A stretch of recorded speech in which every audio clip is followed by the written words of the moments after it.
아멘. 영광의 박수를 주님께 돌리십시다.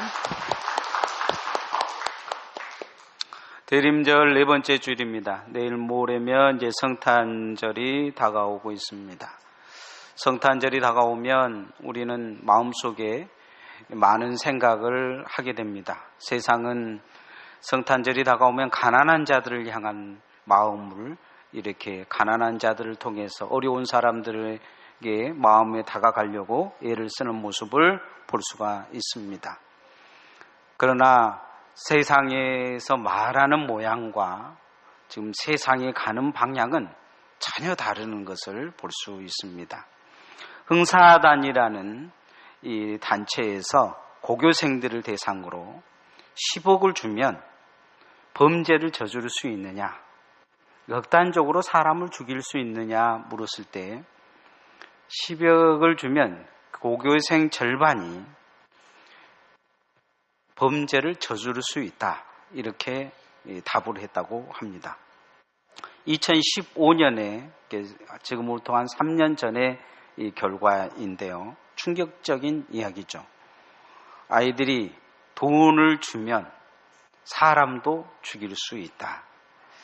내가 잘 살기 위해서는 남을 죽일 수 있다는 생각, 남에게 고통을 가져다 줘도 괜찮다는 생각을 가지고 있다는 것입니다. 50%라는 사람들, 어른들이 되기 전 가치관에 형성되는 그 시간에, 그 시기에 많은 사람들이 그런 생각에 잡혀져 있다는 것이죠. 심지어는 이웃과 상관없이 나만 잘 살면 된다는 생각의 포생률이 올해에 보면 초등학생들이 19%, 중학생들이 30%, 고교생들이 45% 정도 된다고 합니다. 어른들은 더 급속도로 늘어나고 있는 걸 보게 됩니다.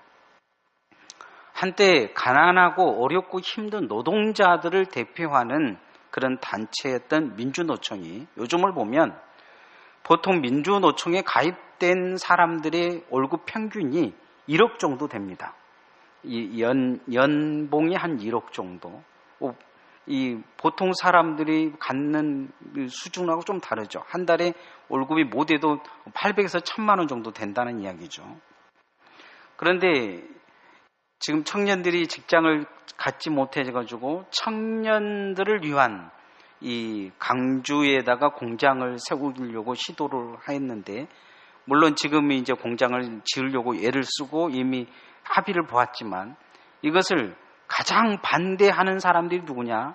민주노총 중에 특별히 현대자동차인 것이죠. 이 민주노총이 지금 보면 비정규직을 가지고 있는 사람들에 대해서 정규직화해야 되는 것을 데모를 한참 한 10년간 했습니다. 그런데 자기 회사의 비정규직을 정규직으로 옮긴다는 것에 대해 반대하고 파업하는 회사들이 늘어나고 있습니다. 예전과 생각이 전혀 다른 것이죠. 무언가 어렵고 힘든 사람들이라고 자기들은 생각하고 투쟁하고 지금까지 싸워왔는데, 이제 기득권이 되었고 힘을 가졌고 어느 정도 중상층을 이미 넘어선 이 노동자층이 되어져서 가난하고 힘든 사람들이 자기들에게 근접하는 것을 싫어하고 힘 있는 세상으로 자기들의 논리로 살려고 하고 있는 모습을 볼 수가 있습니다.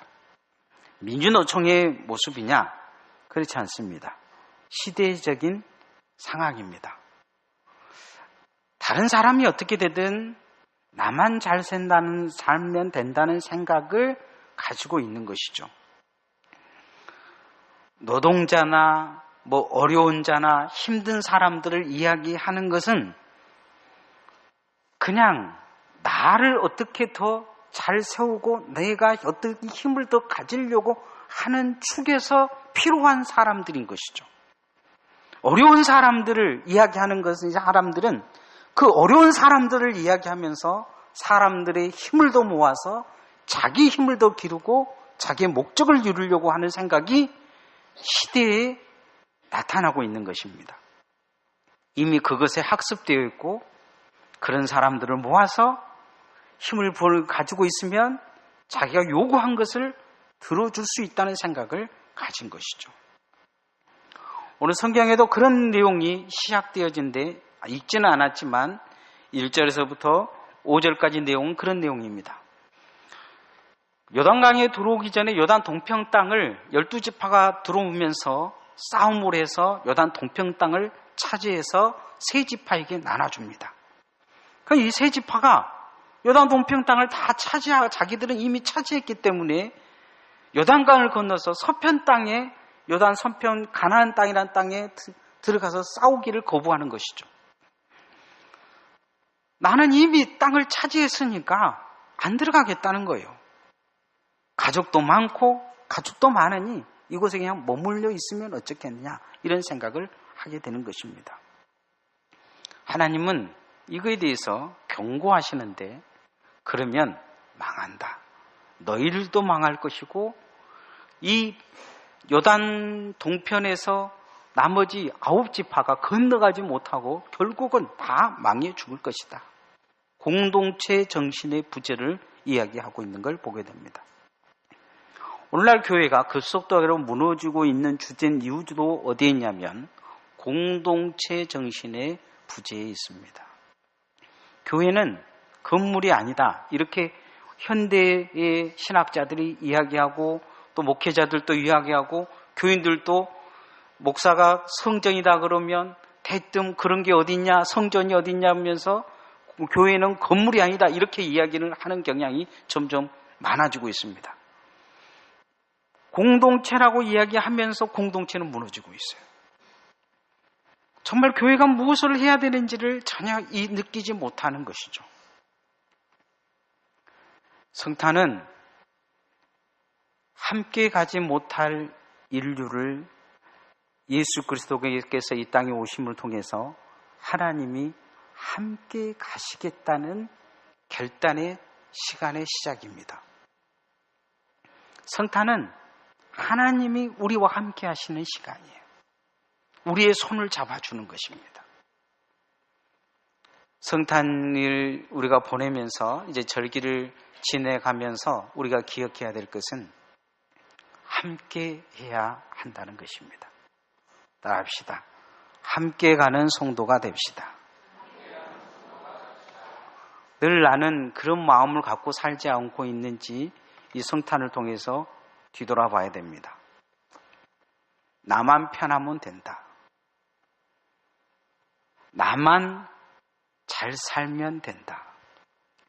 나만 욕 안 얻으면 된다. 모든 사람들이 그런 생각을 가지면 어떻게 되겠습니까? 누구도 함께 하려는 생각이 없을 것입니다.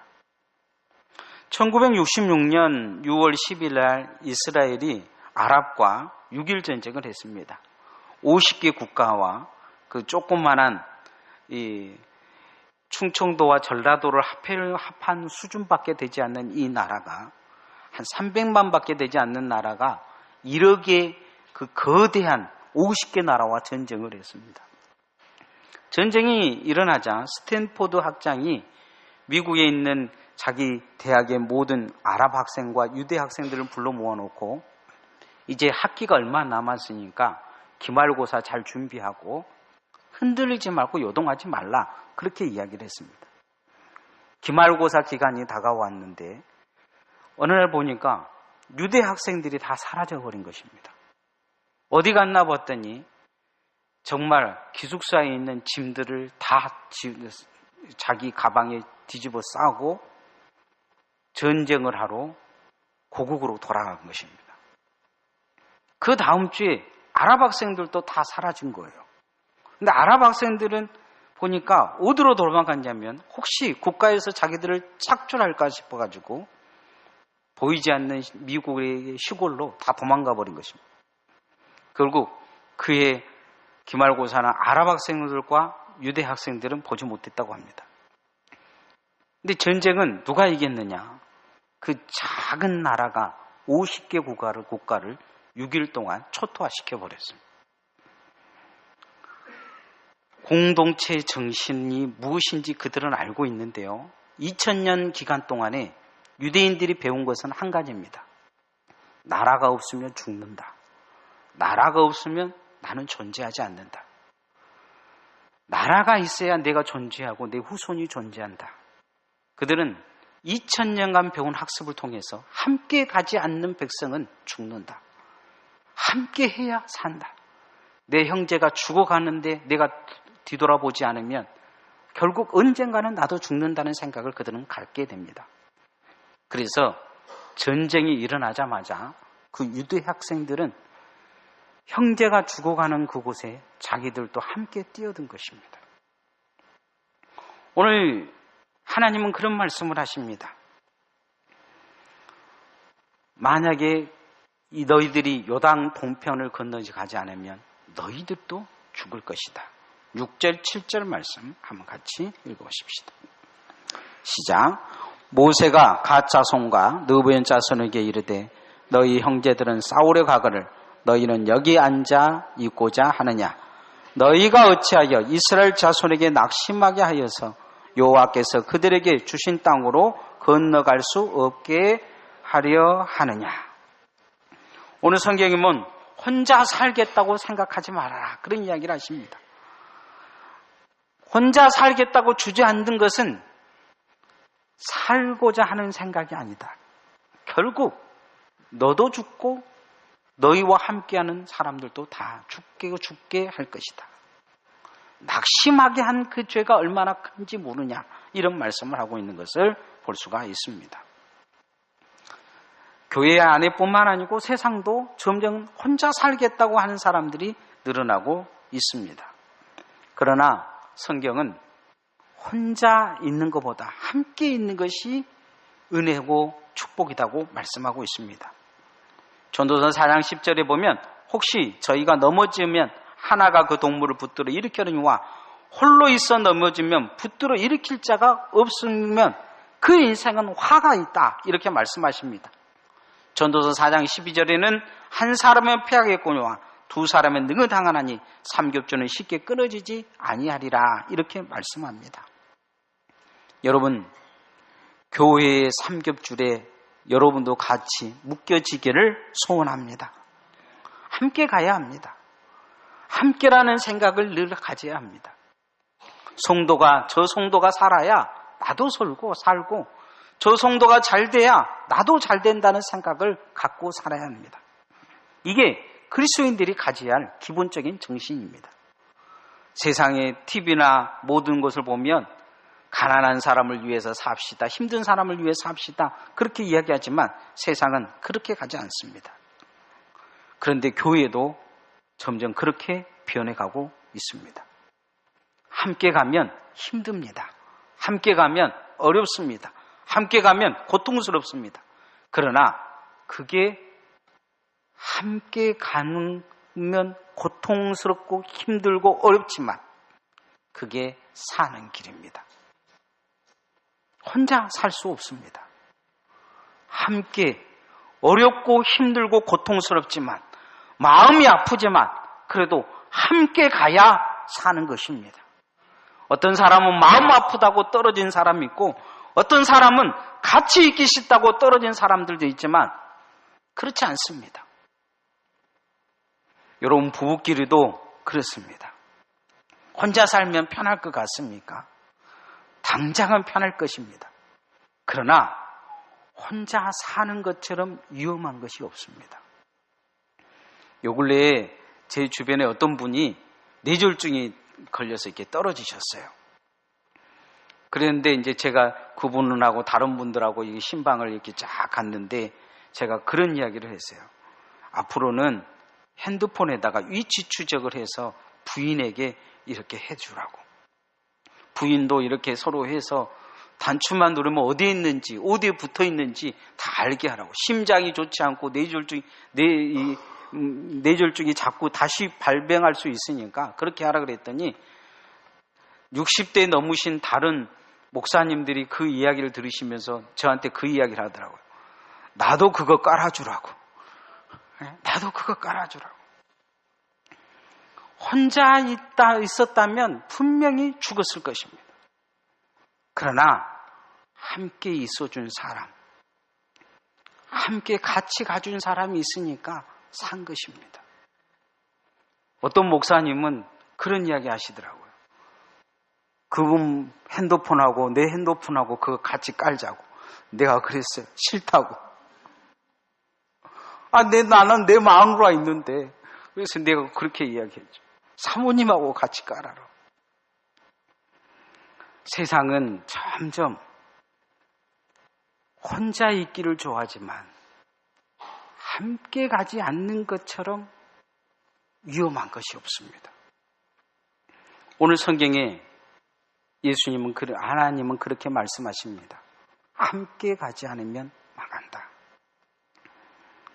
함께 가는 것에 희망이 있다 말씀하십니다. 따라하십시다. 함께 가야 희망이 있습니다. 요즘 베트남 하면 떠오른 별이 있죠. 바로 박항서 감독입니다. 베트남 축구 대표팀이 경기를 하면 전에는 참가하는데 의의를 뒀다고 합니다. 경험 쌓아서 그냥 그런 대로 잘 보내겠지 이렇게 이야기를 했다고 해요. 그런데 박항서 감독이 부임하고 나서 3개월도 안 됐는데 생각이 바꿔진 거예요. 이길 수 있다. 희망이 생긴 것입니다. 희망을 꿈꾼다는 거예요. 이번에 2018년 아세안 축구연맹 스키지톱에서 말레이시아를 1대0으로 이기며 우승하게 됩니다. 늘 외세의 침략을 받아서 미국을 이겼다고 하지만 그래도 이긴 것이 아니면서 늘 어려움 속에 있던 이 베트남 사람들이 요 근래에 희망이라는 낱말을 가지게 됩니다. 박항서 감독에게 왜 그들에게 영웅이냐 물어보면 희망을 줬다는 거예요. 희망을. 베트남 지도자들은 자기 백성들이 얼마나 절망하고 있는지를 압니다. 그래서 총리나 모든 사람들은 무엇을 이야기할 때 꼭 희망을 이야기한다고 합니다. 앞으로 잘 될 것이다. 한번 이 박항서 이 감독이 이 아세안 게임에서 한국에 졌잖아요. 졌는데 총리가 와서 박항서 감독에게 그렇게 이야기하더라는 것입니다. 잘 싸웠습니다. 희망을 버리지 마십시오.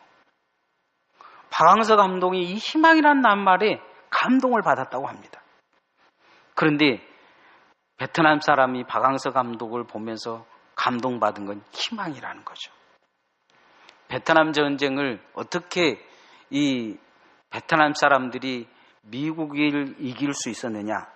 미국 사람들을 절망하게 한 것입니다. 죽여도 계속 나타나서 계속 절망시키게 한 거죠. 감옥에다가 이 미군을 가다 놓고 절망해서 죽게 만들어 버립니다. 절대 고국에 돌아갈 수가 없다. 내일 일어나면 죽을지 모른다. 그래서 절망 속에 죽게 만들었다고 합니다. 키에루크라는 철학자는 절망은 죽음의 이른병이라 이렇게 이야기를 합니다. 그 누군가와 함께하지 못한다는 것은 그 누군가에게 절망을 주는 이야기입니다. 오늘 성경에 그 절망을 주는 것이 얼마나 큰 죄이냐 이렇게 이야기하십니다. 그 절망이 너희들의 형제를 죽이고 그 절망이 너희들의 자손을 죽일 것이다 이렇게 말씀합니다. 9절 말씀 한번 같이 읽어보십시다. 시작. 그들이 에스겔 골짜기에 올라가서 그 땅을 보고 이스라엘 자손을 낙심하게 하여서 여호와께서 그들에게 주신 땅으로 갈 수 없게 하였었느니라. 절망이 그들을 죽이게 했다 이렇게 말씀하고 있습니다. 이 이야기는 과거에 12명의 전탄꾼 중에서 10명이 그렇게 절망하게 해서 결국 이스라엘 백성들을 절망 가운데 40년 광에서 다 죽게 했는데 너희들도 그렇게 그렇게 절망을 줘서 이스라엘 백성들을 다 죽이게 할 것이다 이렇게 말씀하는 것을 볼 수가 있습니다. 함께 가는 것이 손잡아 주는 것이 희망을 주는 것입니다. 교회는 희망을 주는 교회가 되어야 될 줄 믿습니다. 성도는 희망을 주는 성도가 되어야 될 줄 믿습니다. 나는 저 사람과 함께 가지 못하겠다. 나는 저 사람과 함께 일하지 못하겠다. 나는 저 사람이 있는 곳에 같이 앉지 않겠다. 나는 저 사람과 같이 밥을 먹지 못하겠다. 그와 같은 큰 절망이 어디 있습니까? 그와 같은 고통이 어디 있습니까? 그 사람을 죽이는 것보다도 더 심한 고통을 주는 것입니다. 삶 자체를 죽음으로 끌고 가고 있는 것입니다. 예수님은 우리에게 그렇게 오시지 않았습니다. 네가 절망 가운데 죄 가운데 있으니 내가 너에게 희망이 되어주겠다. 내가 너의 구원이 되어주겠다. 내가 너를 건져주겠다. 내가 너에게 힘을 주겠다. 내가 너를 붙들어 주겠다. 주님은 우리에게 그렇게 성탄의 축복으로 오셨습니다. 우리도 그렇게 살아야 될 줄 믿습니다. 그게 우리가 이 땅에서 예수 그리스도의 사람으로 살아가는 방법일 것입니다. 그렇게 희망을 주어지는 성도로 주님 앞에 쓰임받을 수 있기를 소원합니다. 따라합시다. 쓰임받는 성도가 됩시다. 창세기 12장 이후에 보면 아브라함과 이삭과 야곱과 요셉이라는 이 믿음의 조상들이 이야기가 나옵니다. 그 중에서 이 야곱을 보면 아주 연단받는 삶을 살아요. 야곱을 만나는 사람마다 고통스럽습니다. 그의 아버지도 고통스럽고 형도 고통스럽고 어머니도 어떻게 야곱을 축복을 주기 위해서 속이고 고통스러운 인생을 삽니다. 죽을 때까지 아마 그의 아버지와 어머니는 마음속에 야곱을 두고 고통스러워했을 것입니다. 삼촌도 고통스러워합니다. 야곱을 만나는 그의 자식들도 고통스러워합니다. 이유는 어디 있느냐? 야곱은 연단받는 삶을 평생 살았기 때문입니다. 반대로 그의 아들 요셉은 연단받는 삶을 살지만 그의 인생은 어느 곳에 가든지 쓰임받는 인생이 되어집니다. 많은 사람이 그를 괴롭히지만, 그를 어려움 속에 빠뜨리지만, 그러나 그가 있는 곳에 그를 만나는 사람은 하나님의 복을 받고 축복을 받습니다. 그를 괴롭히든 그를 미워하든 그를 증오하든, 그러나 요셉은 그를 만나는 그 사람이 어떤 사람이든지 저주받은 사람이 아니고 그를 괴롭히는 사람도 저주받는 사람이 아닌 그들의 형들도 야곱을 통해서 복을 얻습니다. 이유는 어디 있습니까? 하나님께 쓰임받았기 때문입니다. 예수 그리스도는 이 땅에 오셔서 자신이 쓰임받기 위해 세상의 모든 것을 다 내려놓으셨습니다. 오늘 이스라엘 백성들에게 하나님이 요단 동편의 이 세 지파에게 말씀하신 내용은 뭐냐?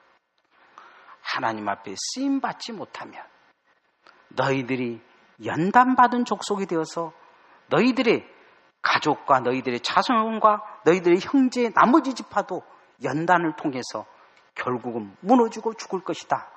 쓰임받는 족속이 되라 요구합니다. 자, 14절 15절 말씀 한번 같이 읽어보십시다. 시작. 보라, 너희는 너희의 조상의 죄를 이어 일어난 죄인의 무리로서 이스라엘 향하신 여호와의 노를 더욱 심하게 하는도다.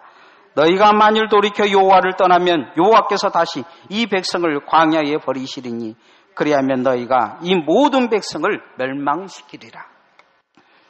너희들은 지금까지 광야에서 연단받은 족속으로 40년간을 가면서 지내와서 이제 쓰임받는 자로 세웠는데 다시 너희가 이스라엘 백성들을 연단 가운데 집어넣는다면 결국 너희 때문에 다시 연단 가운데서 망하게 될 것이다. 이렇게 말씀하고 있는 걸 볼 수 있습니다. 우리는 예수 그리스도의 은혜로 구원받은 하나님의 백성들입니다. 우리는 세상의 연단이 아닌 하나님의 거룩한 쓰임을 받는 성도들이 되어야 될 줄 믿습니다. 하나님 앞에 우리가 그렇게 거룩하게 쓰임을 받는다면 요셉처럼 우리를 만나는 모든 사람들이 복을 얻을 줄 믿습니다.